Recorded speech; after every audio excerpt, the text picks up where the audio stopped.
नमस्कार, बहुत स्वागत है आपका अपने चैनल में। मैं सुचेता। आज आपको गणेश चतुर्थी के विषय में बहुत महत्वपूर्ण जानकारी देने जा रही हूँ। जानकारी बहुत महत्वपूर्ण है, इसलिए इस चैनल को अंत तक अवश्य देखिएगा। आज से गणेश पक्ष का प्रारंभ होगा, तो सबसे पहले आपको गणेश चतुर्थी की हार्दिक शुभकामनाएँ। 10 दिन तक गणेश पक्ष में भगवान श्री गणेश हमारे जीवन में सुख, आनंद और भक्ति से हमारे जीवन को ओतप्रोत करेंगे, क्योंकि 10 दिन हम भगवान श्री गणेश की सेवा करेंगे। जब हमारे घर में भगवान श्री गणेश आते हैं तो हम जानते हैं कि हमारे जीवन में कितनी खुशियाँ, कितना सुख और कितना आनंद हमारे जीवन में भर जाता है। परंतु हमारे सनातन धर्म में, हमारी धर्म परंपराओं में हर पूजा अनुष्ठान के कुछ विशेष नियम, कुछ विधान हैं। अगर आप इन्हें भूल जाएं, अगर इन्हें आप इग्नोर कर दें, तो निश्चित ही लाभ की जगह आपको कुछ हानि या कुछ बड़ी परेशानी उठानी पड़ सकती है। और इसीलिए आज गणेश पक्ष के विषय में कुछ विशेष जानकारी आज आपको देना आवश्यक है। और हम समय समय में आपको कोशिश करते हैं, प्रयास करते हैं कि आपको जानकारी जो हम देते हैं उससे आपका जीवन में बचाव हो सके, कुछ परेशानियों से आप मुक्त हो सकें या अपने जीवन में उनसे आप संकटों से दूर रह सकें। तो चलिए शुरू करते हैं आज का क्या हम आज आपको विशेष बताने वाले हैं। सबसे पहला जो आज विशेष दिन है गणेश चतुर्थी का, कि आज आप चंद्रमा के दर्शन से आज आपको बचना बहुत आवश्यक है। और चंद्रमा दर्शन से आज आपके जीवन में बहुत बड़े कष्ट आपको उठाने पड़ सकते हैं। ऐसा क्यों?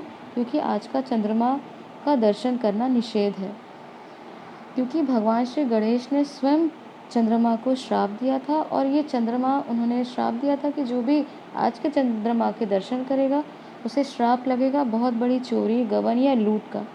और आज चंद्रमा को जो भी दिखेगा, नो डाउट अगर आप भगवान श्री गणेश का आगमन अपने घर में करें ना करें, परंतु जो भी आज के चंद्रमा का दर्शन करता है, निश्चित ही उसे बहुत बड़ी चोरी का, गबन, लूट आदि के कलंक अपने जीवन में उन्हें उठाने ही पड़ते हैं। और इससे मैंने स्वयं अपने जीवन में अनुभूत किया है। जो भी आज का चंद्रमा देखा है, उससे निश्चित ही बड़े परेशानियों का, बड़े दुख का उन्हें उनके अपने जीवन में कारण बने हैं।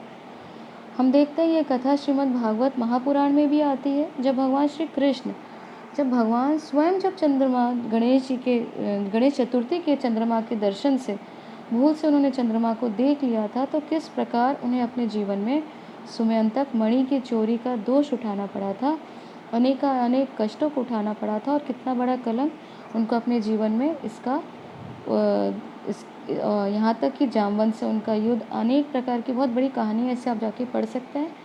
तो जब भगवान श्री कृष्ण अपने भगवान होते हुए इस चंद्रमा के दोष से नहीं बचे, तो हमें भी इस प्रकार के चंद्रमा के, आज के श्रापित चंद्रमा के दर्शन से बचना चाहिए। और मान लीजिए, क्योंकि हर हमारे ग्रंथों में उपाय दिए हैं, भले वे ज्योतिष शास्त्र हो, वास्तु हो, या हमारे कोई भी इस तरह के कोई उपाय भी रहते हैं, तो अगर आप मान लीजिए आप या आपके किसी के परिचित ने इस चंद्रमा के दर्शन कर लिया, इस श्रापित चंद्रमा का, तो ये कथा श्रीमद् भागवत महापुराण आपके घर में होगी। अगर नहीं होगी तो किसी से मांग कर श्रीमद् भागवत महापुराण को मांग कर किसी से पढ़ लें, इस कथा को पढ़ लें। तो एक उपाय तो ये है जिससे कि आप बच सकते हैं, क्योंकि ये बहुत ही ज़्यादा आज का चंद्रमा दूषित होता है, श्रापित होता है। तो इसका उपाय तो आपको कर ही लेना चाहिए, अगर भूल से इस चंद्रमा के दर्शन हो जाए। और भी उपाय है, मैं आपको वीडियो में जाके लिंक दे दूँगी, आप इस लिंक को जाके डिस्क्रिप्शन बॉक्स में देख के उन उपायों को भी जान सकते हैं। दूसरी महत्वपूर्ण बात, आज वैसे तो हम जानते हैं कि भगवान श्री गणेश पर तुलसी को नहीं चढ़ाया जाता, परंतु साल का मात्र यही दिन है, अगर आप भगवान पर तुलसी को चढ़ाएं तो आज का आपको कुछ इसका नियम है, कुछ आप इसका लाभ उठा सकते हैं। मात्र सिर्फ गणेश चतुर्थी के दिन भगवान पर, श्री गणेश पर तुलसी दल को आप चढ़ा सकते हैं। इसके अपने अलग लाभ हैं, तो इससे भी आप आज कर सकते हैं। तीसरी और बहुत महत्वपूर्ण बात जो गणेश चतुर्थी में हमें ध्यान रखना चाहिए, और स्पेसिफिकली जो साधक है और अपने जीवन को आध्यात्मिक रूप से बढ़ाना चाहते हैं, तो ये तीसरा बिंदु उनके लिए है। अगर आप अपने जीवन में साधक होने के कारण बावजूद भी आर्थिक संकट से गुजर रहे हैं या किसी आर्थिक परेशानियों को आपको उठाना पड़ रहा है, तो ये 10 दिन विशेष है।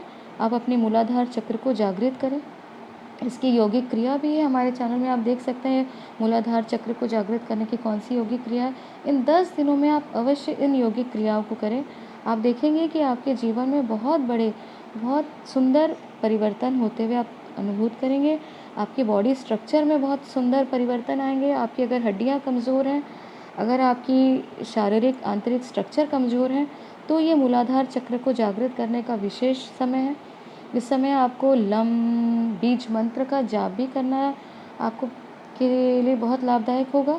और अगर आप अपनी आर्थिक स्थिति को सुदृढ़ करना चाहें या आपको किसी भी मॉनेटरी या इकोनॉमिक आप क्राइसिस से गुज़र रहे हैं, तो भी आप अभी अपने मूलाधार चक्र को मजबूत करें, क्योंकि मूलाधार चक्र के देवता होते हैं श्री गणेश।